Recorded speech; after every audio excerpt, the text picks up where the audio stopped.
तो जय हिंद प्यारे बच्चों, कैसे हैं आप लोग। उम्मीद करते हैं कि आप लोग अच्छे होंगे। आज हम लोग Bihar board class 10th economics का चैप्टर नंबर 2 राज्य एवं राष्ट्र की आय का पार्ट संख्या 4 देखेंगे।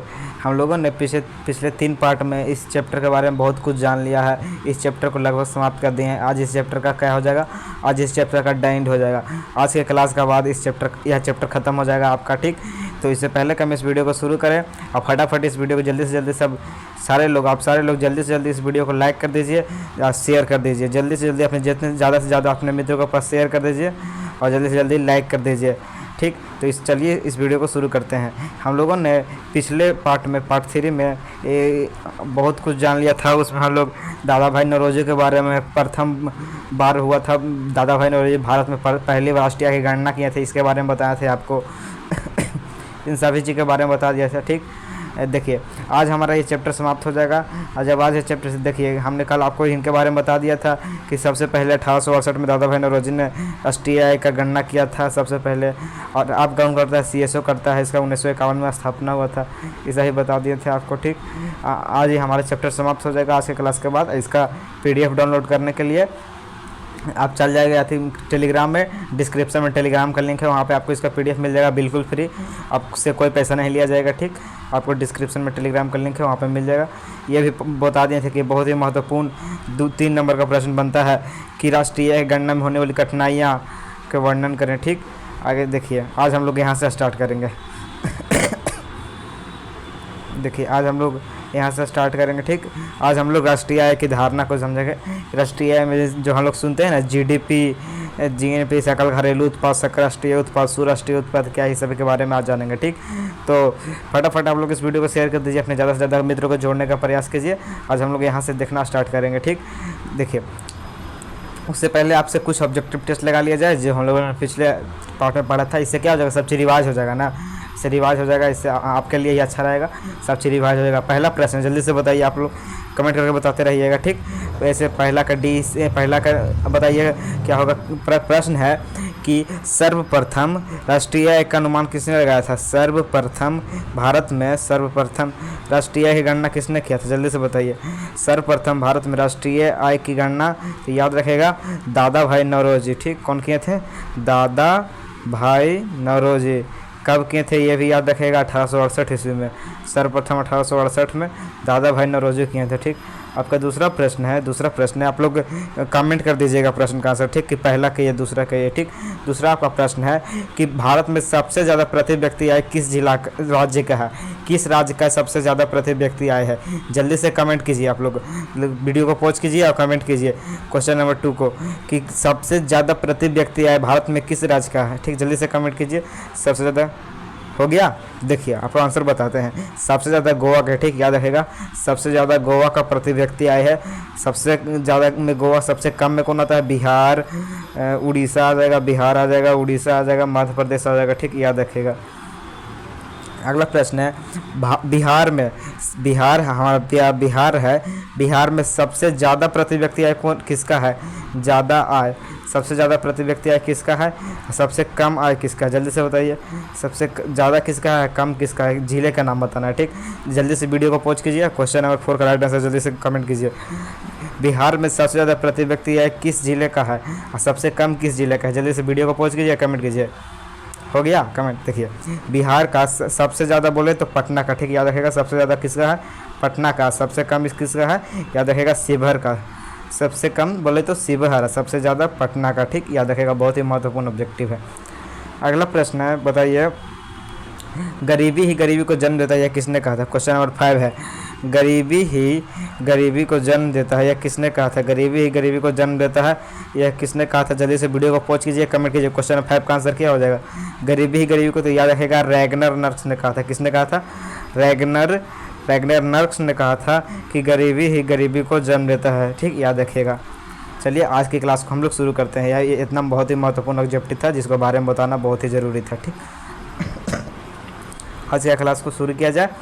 आज हम लोग राष्ट्रीय आय की धारणा, जिसमें राष्ट्रीय धारणा यानी कि राष्ट्रीय आय में कितने कितने आयाम है उसके बारे में, राष्ट्रीय आय को क्या क्या कैसे कैसे कैलकुलेट किया जाता है। ठीक, तो देखिए राष्ट्रीय आय की धारणा क्या है। तो राष्ट्रीय आय के निम्नलिखित 3 आयाम है। कौन कौन है?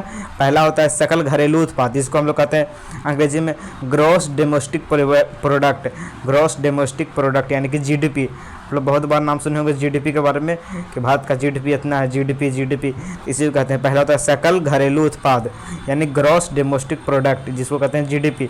दूसरा होता है सकल राष्ट्रीय उत्पाद, सकल या फिर कुल राष्ट्रीय उत्पाद भी कहा जाता है इसको। ठीक, सकल राष्ट्रीय उत्पाद जिसको कहते हैं ग्रॉस नेशनल प्रोडक्ट, याद रखिएगा।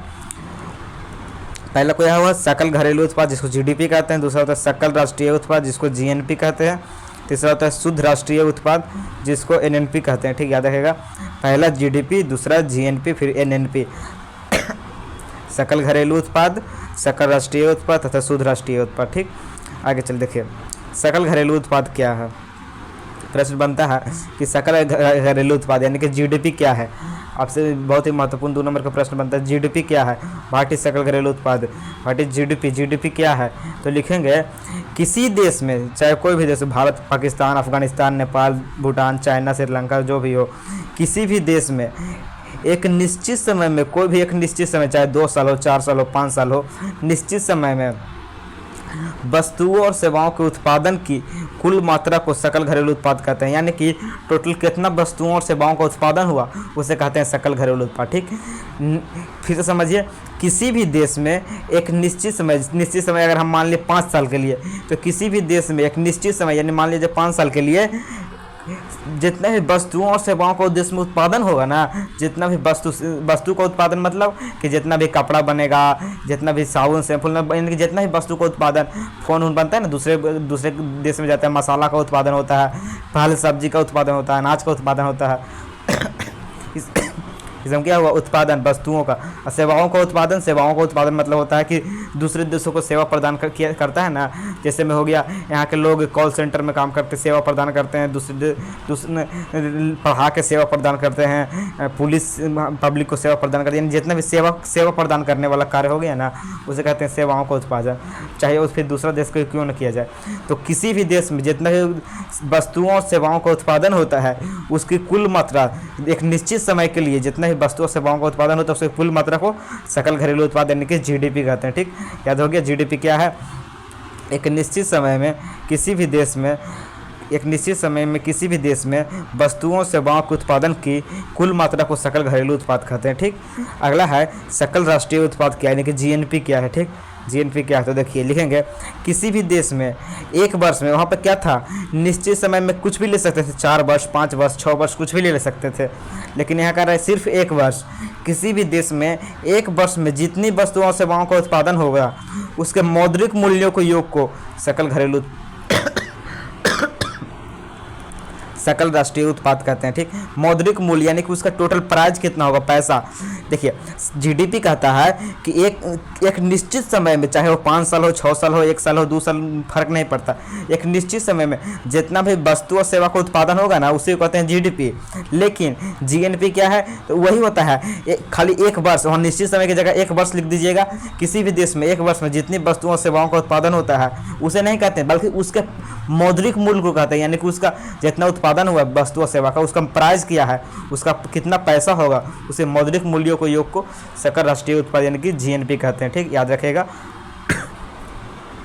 जीएनपी में जो उत्पादन होता है ना, जीडीपी में जो उत्पादन होता है ना, जीडीपी का उत्पादन होता है वस्तुओं सेवाओं का, उसका कितना प्राइस होता है, मौद्रिक मूल्य मतलब कितना रुपया के वस्तु का उत्पादन हो, कितना रुपया का सेवा का उत्पादन हुआ है।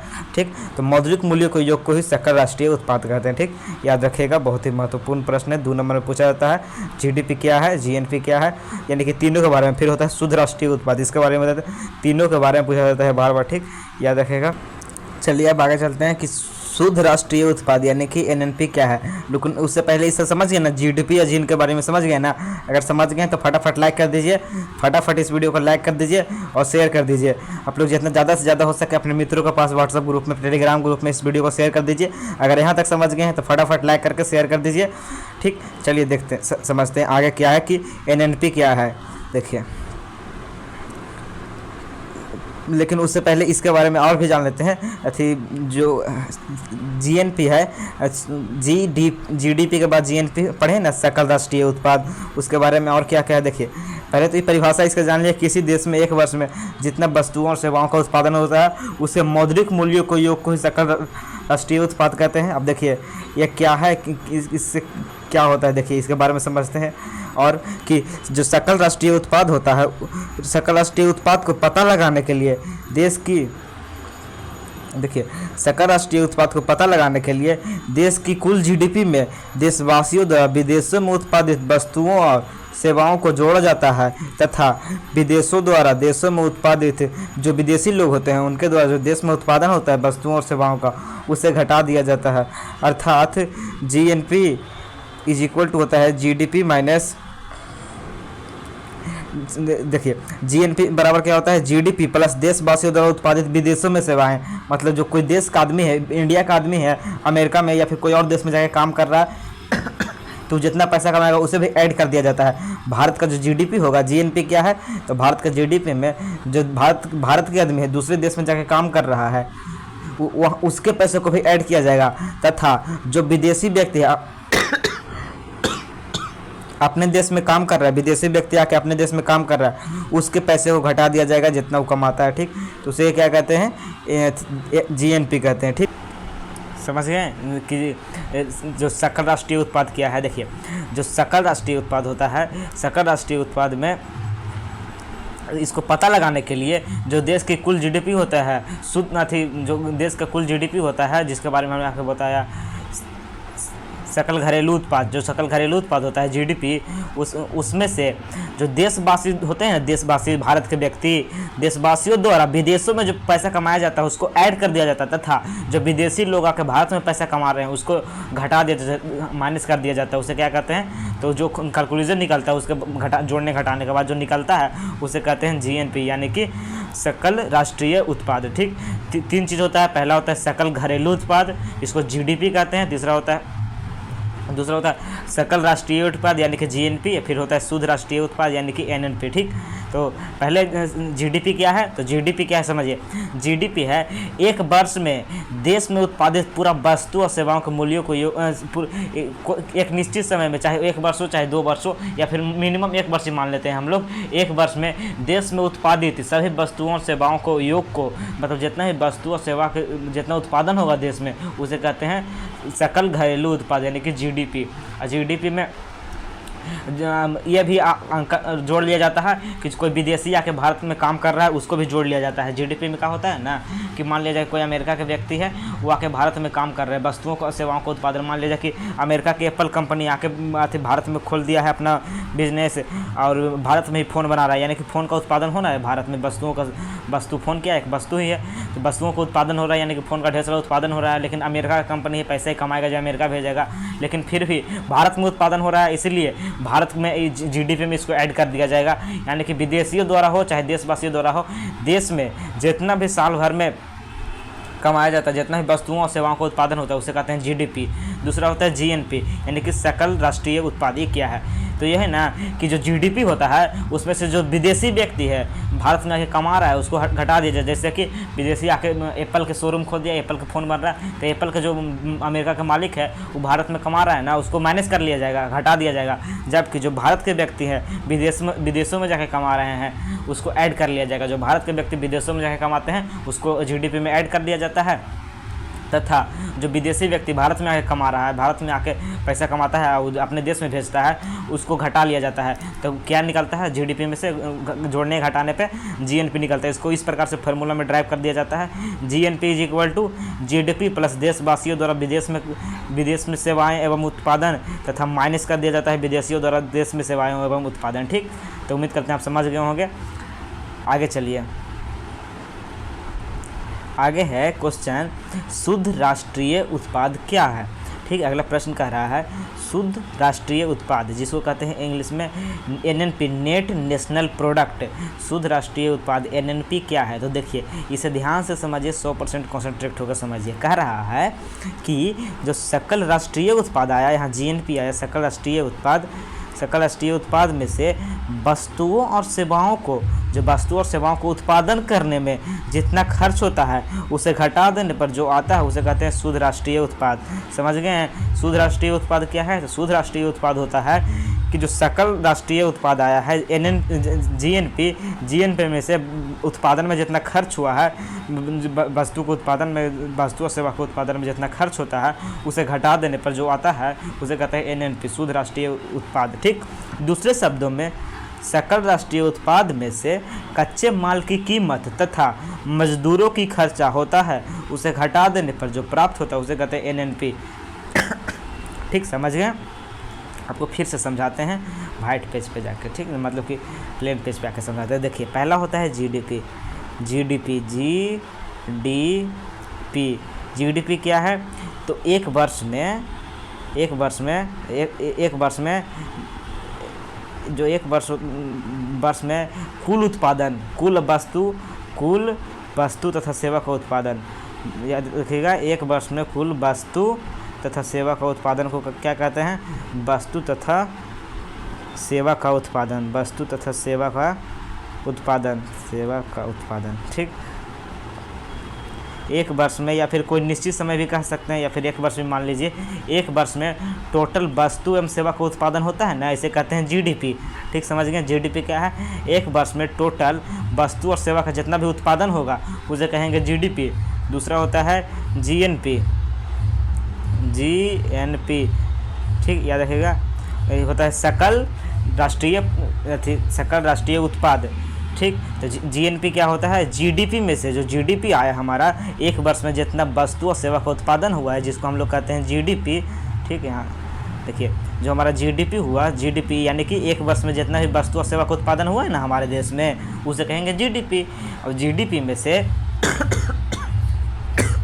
जो देश के व्यक्ति हैं विदेश में जाके कमा रहे हैं ना पैसा, उसे ऐड कर लिया जाता है। जो देश के व्यक्ति विदेश में कमाते हैं, देश के व्यक्ति जाके विदेश में कमा रहे हैं ना, जैसे भारत के कई सारे, जैसे सुंदर पिचाई हो गए हैं, गूगल में जाके काम कर रहे हैं अमेरिका में, लेकिन वो देश के व्यक्ति हैं।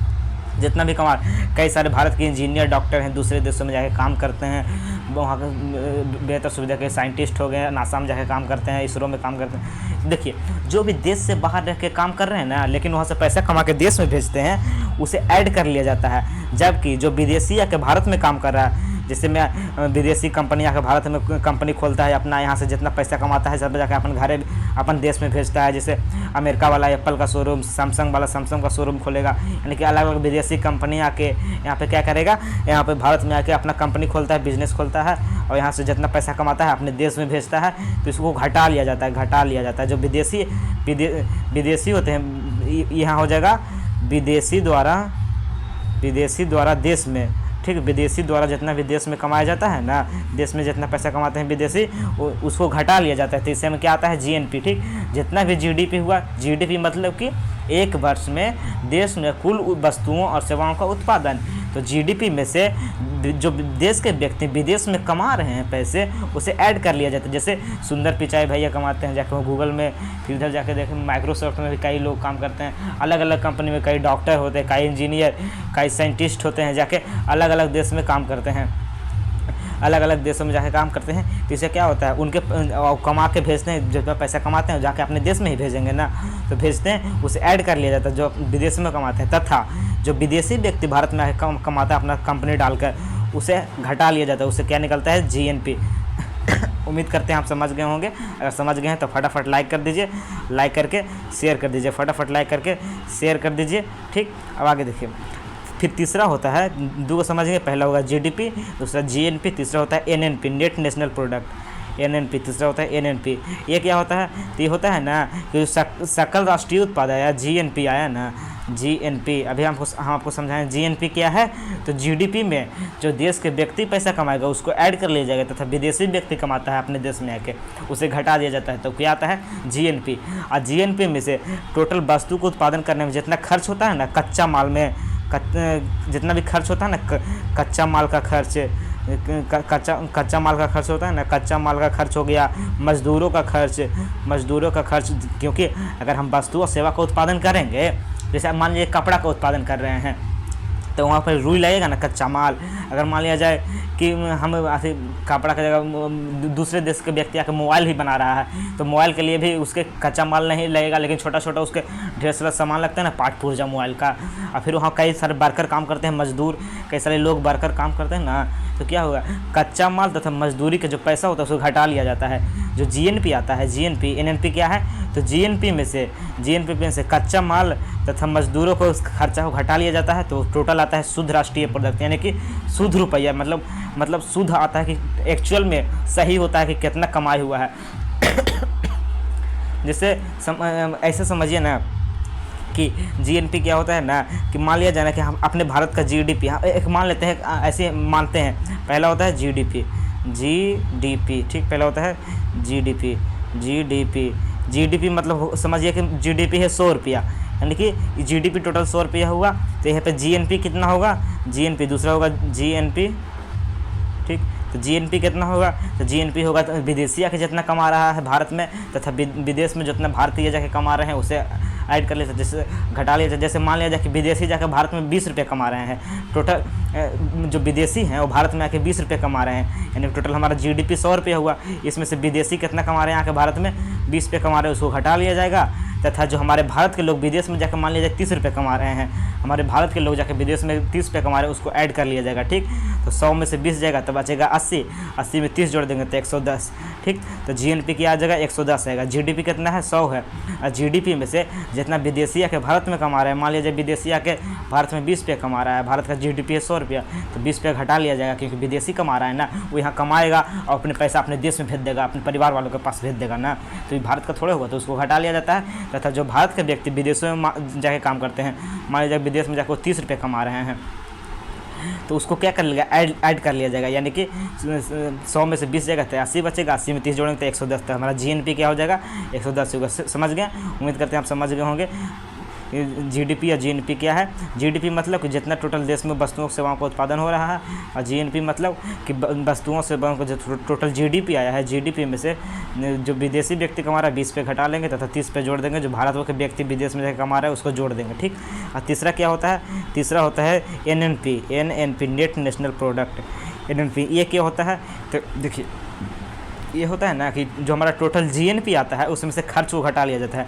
जैसे हमारा जीएनपी कितना आया था, 110 आया था ना, जीएनपी 110 आया था, सॉरी, जीएनपी हमारा 110 रुपये आया था, क्योंकि 100 में से 20 घटाएंगे तो 80 बचेगा, 80 में 30 जोड़ देंगे तो 110 रुपये बचेगा। तो हमारा जीएनपी क्या आया है, सकल राष्ट्रीय उत्पाद, इसको हिंदी में कहेंगे, और जीएनपी क्या कहेंगे, सकल राष्ट्रीय उत्पाद। पहला होगा सकल घरेलू उत्पाद, इसको कहते हैं नेट नेशनल प्रोडक्ट, यानी कि शुद्ध राष्ट्रीय उत्पाद, ठीक।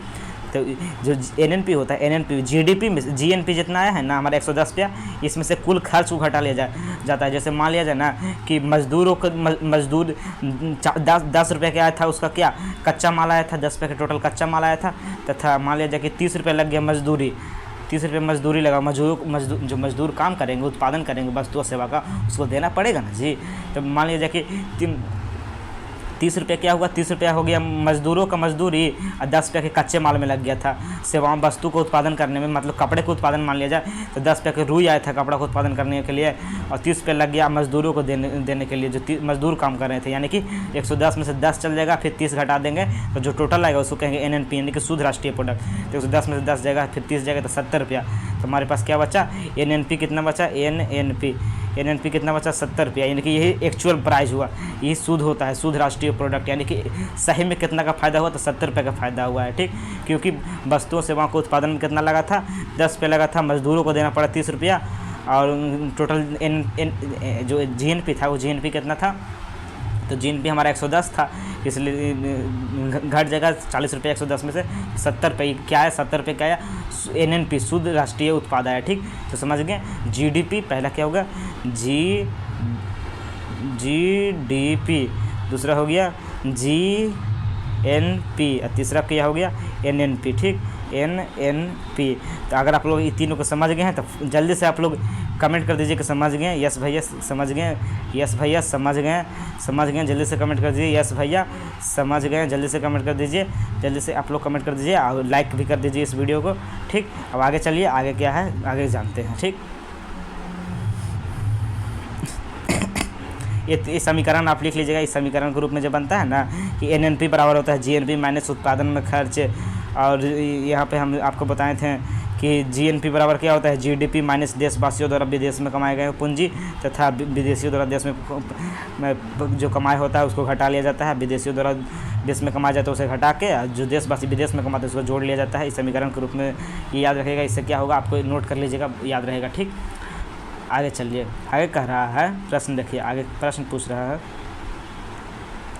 कि स्वतंत्रता प्राप्ति के बाद भारत में राष्ट्रीय आयोग का समिति का गठन कब और किस उद्देश्य से किया गया था। ठीक, स्वतंत्रता प्राप्ति के जब हमारा 15 अगस्त 1947 को देश आज़ाद हुआ था, उसके बाद राष्ट्रीय समिति का गठन कब और किस उद्देश्य से किया गया था। ठीक, तो इसका आंसर लिखेंगे। सुनिए, देखें कि स्वतंत्रता प्राप्ति के बाद भारत सरकार ने अगस्त 1939 में, ठीक कब, अगस्त 1939 में, अगस्त 1949 में, ठीक, अगस्त 1949 में प्रोफेसर PC महानिलोबिस, जो प्रोफेसर PC महानिलोबिस की अध्यक्षता में एक राष्ट्रीय आय समिति का गठन किया था। ठीक, याद रखिएगा, प्रोफेसर PC प्रशांत चंद्र महानिलोबिस, ठीक, प्रोफेसर PC महानिलोबिस के अध्यक्षता में एक राष्ट्रीय आय समिति का गठन किया था, जिसका उद्देश्य भारत की राष्ट्रीय आय का अनुमान लगाना था। इस समिति ने अप्रैल 1951 में अपना प्रथम रिपोर्ट प्रस्तुत की थी, जिसमें सन 1948 से 49 में देश की कुल राष्ट्रीय आय 8,650 करोड़ तथा कुल प्रति व्यक्ति आय 246.9 रुपया था, बताया गया था। ठीक, 1954 के बाद राष्ट्रीय आय का संकलन केंद्रीय सांख्यिकी संगठन यानी कि CSO करने लगा। राष्ट्रीय आय के सृजन में अर्थव्यवस्था के तीनों क्षेत्र, सेवा क्षेत्र, उद्योग क्षेत्र और 3 क्षेत्र होता है ना, कृषि क्षेत्र, तीनों का महत्वपूर्ण योगदान होता है। ठीक, देखिए नहीं समझ में आया फिर से समझिए क्या कहना चाह रहा है। क्वेश्चन पूछ रहा है ना कि स्वतंत्रता प्राप्ति, जब हमारा भारत देश, प्यारा देश भारत स्वतंत्र हो गया था, उसके बाद भारत में राष्ट्रीय आय का समिति का गठन कब और किस उद्देश्य से किया गया था। मतलब राष्ट्रीय आय का समिति का गठन करने का उद्देश्य क्या था, किस चीज़ को चाहते थे। ठीक, तो आंसर लिखेंगे कि स्वतंत्रता प्राप्ति के बाद, जब हम स्वतंत्र हो गए थे, स्वतंत्रता प्राप्ति के बाद भारत सरकार ने एकदम 100% कॉन्सेंट्रेट को सुनिएगा, बहुत ही महत्वपूर्ण प्रश्न है। भारत सरकार ने अगस्त 1949 ईस्वी में, कब, अगस्त 1949 ईस्वी में प्रोफेसर PC महानिलोबिस की अध्यक्षता में, ये कौन थे तो देखिए ये हैं PC महानिलोबिस, प्रशांत चंद्र महानिलोबिस, प्रोफेसर PC महानिलोबिस यही हैं। इनकी अध्यक्षता में ही प्रथम अथी क्या बनाया गया था, राष्ट्रीय आय की समिति का गठन किया गया था। ठीक, प्रथम राष्ट्रीय आय समिति का गठन किया गया था स्वतंत्रता के बाद। किनकी अध्यक्षता में, तो प्रोफेसर PC महानिलोबिस की अध्यक्षता में पहली बार राष्ट्रीय आय समिति का गठन किया गया था। कब किया गया था, अगस्त 1949 में। ठीक, बहुत ही महत्वपूर्ण ऑब्जेक्टिव बनता है। पहली बार भारत में राष्ट्रीय आय समिति का गठन कब किया गया था, तो अगस्त 1949 में। किसकी अध्यक्षता में किया गया था, तो प्रोफेसर PC महानिलोबिस की अध्यक्षता में। ठीक, याद रहेगा। ये क्या करने के लिए, तो राष्ट्रीय आय समिति का गठन क्यों किया जाता है, राष्ट्रीय आय के बारे में जानने के लिए, राष्ट्रीय आय प्रति व्यक्ति आय। तो ये बताइए, यहाँ कह रहा है स्वतंत्रता प्राप्ति के बाद कह रहा है ना, तो अगस्त 1949 में, क्योंकि 15 अगस्त 1947 में भारत आज़ाद हो गया था। अगस्त 1949 में प्रथम क्या बना, राष्ट्रीय आय समिति का गठन हुआ। हमको ये बताइए, स्वतंत्रता प्राप्ति से पहले भारत की राष्ट्रीय आय का अनुमान किसने लगाया था, जल्दी से बताइए। स्वतंत्रता से पहले भारत की राष्ट्रीय आय का सबसे पहले अनुमान किसने लगाया था, तो याद रखिएगा, दादा भाई नौरोजी। कौन थे, दादा भाई नौरोजी कब किए थे, स्वतंत्रता प्राप्ति से पहले, यानी कि 1947 से पहले किए होंगे, स्वतंत्रता प्राप्ति से पहले किए थे, तो ऊपर से पहली बार किए थे, तो याद रहेगा 1868 में किए थे। कब किए थे, 1868 में पहली बार राष्ट्रीय आय का अनुमान किन्होंने लगाया था, तो दादा भाई नौरोजी ने लगाया था। कब लगाया था, 1848 में। ठीक, स्वतंत्रता के बाद याद रखेगा, बाद PC महानिलोबिस के अध्यक्षता में, PC महानिलोबिस की अध्यक्षता में क्या बना, राष्ट्रीय आय समिति बना। ठीक, पहली बार राष्ट्रीय आय समिति कब बना, PC महानिलोबिस की अध्यक्षता में अगस्त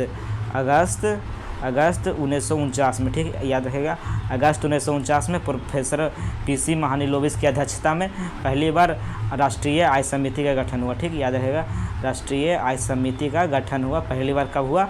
अगस्त 1949 में। फिर पीसी महानिलोविस की अध्यक्षता में। स्वतंत्रता प्राप्ति के बाद, स्वतंत्रता प्राप्ति से पहले सबसे पहले कौन किए थे? तो याद रखेगा दादा भाई नौरोजी। कब किए थे? 1868 में। स्वतंत्रता प्राप्ति के बाद 1949 में, अगस्त 1949 में राष्ट्रीय समिति का गठन किया गया था। कौन किए थे राष्ट्रीय समिति का गठन? तो सरकार किया था। इसके अध्यक्ष कौन थे? तो पीसी महानिलोविस थे। ठीक, तो ये क्या किए थे? राष्ट्रीय आय की गणना किए थे। तो राष्ट्रीय प्रति व्यक्ति आय के बारे में रिपोर्ट पारित किए। जब ये गणना की, इनको सरकार जिम्मेदारी दे दी इस समिति को कि जाइए आप जाकर राष्ट्रीय आय की गणना कीजिए और प्रति व्यक्ति आय के बारे में बताइए, राष्ट्रीय आय प्रति व्यक्ति आय के बारे में। तो ये जाकर क्या किए? गणना किए, राष्ट्रीय आय के बारे में गणना किए। तो इन्होंने अपना रिपोर्ट प्रस्तुत किया राष्ट्रीय प्रति व्यक्ति आय के बारे में। तो इन्होंने रिपोर्ट क्या प्रस्तुत किया? तो देखिए यही पढ़ना कि इन्होंने क्या रिपोर्ट प्रस्तुत किया। ठीक, तो देखिए इस समिति ने अप्रैल 1951 पहली रिपोर्ट प्रस्तुत की थी। जब सरकार ने इन्हें कहा कि जाइए राष्ट्रीय प्रति व्यक्ति आय के बारे में पता लगाइए, तो अप्रैल 1951 में प्रथम रिपोर्ट पारित की है। ठीक, ये जो पीसी महानिलोविस की अध्यक्षता में जो समिति बना था, उसने पहला कब? अप्रैल 1951 में अपनी प्रथम रिपोर्ट प्रस्तुत की थी, जिसमें क्योंकि 1949 में बनाया गया था, 1949 में बनाया गया था, इसलिए 1948-49 के बीच में कितना राष्ट्रीय आय था उसके बारे में बताया। तो 1949 में उस समय क्योंकि उस समय ही पारित किया गया था ना। भले ही अपना रिपोर्ट दिया 1951 में, लेकिन ये किसके बारे में बताया? 48-49 के बारे में बताया कि 48-49 में, 1948 और 1949 में भारत के प्रति व्यक्ति आय या राष्ट्रीय आय कितना था, कब बताए थे? तो अप्रैल 1951 में प्रथम रिपोर्ट पारित किए थे। उसी में बताए हैं कि जो देश की कुल राष्ट्रीय आय है वो है जाके 8650 करोड़, 8650 करोड़। ठीक, याद रखेगा देश का राष्ट्रीय आय कितना बताएं? 8650 करोड़, जबकि प्रति व्यक्ति आय बताएं कि 246 रुपया है। ठीक, 246.9 रुपया, 247 से मान लीजिए लगभग 247 रुपया, यानी कि पर व्यक्ति जितना ही व्यक्ति था उस समय पर कैपिटा इनकम 246.9 रुपया, यानी कि एक महीने में सब व्यक्ति कितना कमा रहे थे? 246 रुपये कमा रहे थे। समझिए, उसे प्रति व्यक्ति आय मतलब होता है ना कि टोटल राष्ट्रीय आया ना, राष्ट्रीय आय कितना आया था? 8650 करोड़ ना। तो 8650 करोड़ में से टोटल राष्ट्रीय आय आया है, तो टोटल जनसंख्या से भाग देने पर टोटल प्रति व्यक्ति आय आता है। तो यही प्रथम रिपोर्ट पारित किए थे अप्रैल 1951 में। तो बोल रहे हैं कि 8650 करोड़ कितना है अथी भारत का राष्ट्रीय आय है, तथा प्रति व्यक्ति आय 247 रुपया है। और यही प्रथम रिपोर्ट पारित कर दी 1951 में। उसके बाद से क्या? सरकार ने समिति नहीं गठन किया, कहा कि आपसे समिति नहीं, आपसे एक CSO बनेगा, संगठन बनेगा, केंद्रीय सांख्यिकी संगठन। आपको समिति नहीं पारित करेगा राष्ट्रीय आय के रिपोर्ट, अब एक संगठन करेगा। संगठन का नाम क्या है? CSO। क्या नाम है? CSO, केंद्रीय सांख्यिकी संगठन। ठीक, CSO। 1954 के बाद यही क्या करने लगा? राष्ट्रीय आय के बारे में पता देने लगा, राष्ट्रीय आय के बारे में बताने लगा CSO, केंद्रीय सांख्यिकी संगठन। ठीक, इससे पहले कौन किए थे? तो इससे पहले किया था क्या? राष्ट्रीय आय समिति। ठीक, राष्ट्रीय आय समिति, उसके अध्यक्ष कौन थे? तो पीसी महानिलोविस। कब इसका गठन किया गया था? अगस्त 1949 में। ठीक, और पहले रिपोर्ट कब पारित किया? 1951 में। ठीक, अप्रैल 1951 में पहला रिपोर्ट प्रस्तुत किया, जिसमें 8650 करोड़ भारत की जनसंख्या, भारत का राष्ट्रीय आय बताया, तथा 247 रुपया, लगभग 247 रुपया प्रति व्यक्ति बताया। ठीक, आप लोग इसको स्क्रीनशॉट ले लीजिए और जहाँ जहाँ पे वाइट लाइन चलाया गया है, वाइट से चलाया गया है, उसको याद कर लीजिएगा, नोट डाउन कर लीजिएगा। ठीक, जहाँ जहाँ वाइट चलाए हैं ना, वाइट पेन, उसको नोट कर लीजिएगा, स्क्रीनशॉट ले लीजिए। ठीक, उम्मीद करते हैं आप समझ गए होंगे। अगर समझ गए हैं तो जल्दी से कमेंट कर दीजिए भैया समझ गए, और लाइक कर दीजिए इस वीडियो को। ठीक, इसी के साथ हमारा क्या होता है, यही हमारे पीसी महानिलोविस यानी प्रसन्नचंद सबसे पहले इस समिति के अध्यक्ष यही थे भारत में राष्ट्रीय आय। ठीक, तो पहली बार राष्ट्रीय आय कौन बताएं? फर्स्ट बार दादा भाई नौरोजी। ठीक, याद रखिएगा दादा भाई नौरोजी। फिर स्वतंत्रता प्राप्ति के बाद पहली बार कौन किया? स्वतंत्रता प्राप्ति के बाद पहली बार कौन किया? तो राष्ट्रीय आय समिति पीसी महानिलोविस की अध्यक्षता में एक समिति बना, पीसी महानिलोविस की अध्यक्षता में एक समिति बना, राष्ट्रीय आय समिति। उसके बाद कौन करता है? 1954 के बाद कौन करने लगा है? तो CSO करने लगा है, केंद्रीय सांख्यिकी संगठन। ठीक, तो उम्मीद करते हैं आप यहाँ तक समझ गए होंगे। आप लोग ज़रूर कमेंट करके बता दीजिएगा कि आपको समझ में आ गया है कि ना, ज़रूर लिखिएगा कि भैया समझ में आ गया है। ठीक, अगर समझ में आया है तो, और नहीं समझ में आया है तो फिर जब इसका हम सब्जेक्टिव प्रश्न कराएंगे तो उसमें और डीपली समझाने का प्रयास करेंगे। ठीक, इसी के साथ हमारा क्या होता है चैप्टर 2 का द एंड होता है, हमारा चैप्टर 2 खत्म होता है। Economics chapter 2 the end, economics chapter 2 राज एवं राष्ट्र की आय। आप लोग हमारा हिस्ट्री चैप्टर 2 भी समाप्त हो गया है, अब इकोनॉमिक्स चैप्टर 2 भी समाप्त हो गया। इसी के साथ अब इसका ऑब्जेक्टिव और इसका सुपर बोर्ड नोट्स के बारे में आपको बता देते हैं। सुपर बोर्ड नोट्स होता है ना कि हम लोग PYQ देखते हैं, उसमें जितना उसी से हमारा टोटल सब्जेक्टिव क्लियर हो जाएगा। 2014 से लेकर के 24 तक का टोटल PYQ देखते हैं, 2014 से 24 तक का, और ऊपर से 5 मॉडल सेट भी लगाते हैं। 5 मॉडल सेट का भी प्रश्न होता है, ये तो PYQ होता ही है, साथ में 5 मॉडल सेट का प्रश्न होता है। तो ज़रूर आप लोग PYQ के क्वेश्चन देखिएगा सब्जेक्टिव, ठीक। तो इसके बाद हम लोग सुपर बोर्ड नोट्स भी कर लेंगे, PYQ क्वेश्चन और ऑब्जेक्टिव कर लेंगे, हमारा इस चैप्टर खत्म, ठीक। तो हमारे इसी के साथ मिलते हैं, हमारा आज का वीडियो का द एंड होता है। तो मिलते हैं आपसे नेक्स्ट वीडियो में। अगर कैसा लगा ज़रूर कमेंट करके बताइएगा। अगर अच्छा लगा तो फटाफट इस वीडियो को ज़रूर लाइक कर दीजिएगा, और जितना ज़्यादा से ज़्यादा इस वीडियो को अपने मित्रों के पास ज़रूर शेयर कीजिएगा, ठीक। लाइक और शेयर ज़रूर कीजिएगा, ठीक। अगर आप चाहते हैं कि आने वाला हर वीडियो का नोटिफिकेशन आपको मिलते रहे तो सब्सक्राइब भी कर दीजिएगा। अगर चाहते हैं कि आपको हर वीडियो आने वाला हर वीडियो आपको मिले तो ज़रूर सब्सक्राइब भी कर दीजिएगा और नोटिफिकेशन बेल कॉल कर दीजिएगा, ठीक। तो मिलते हैं नेक्स्ट वीडियो में, तब तक के लिए जय हिंद, जय भारत।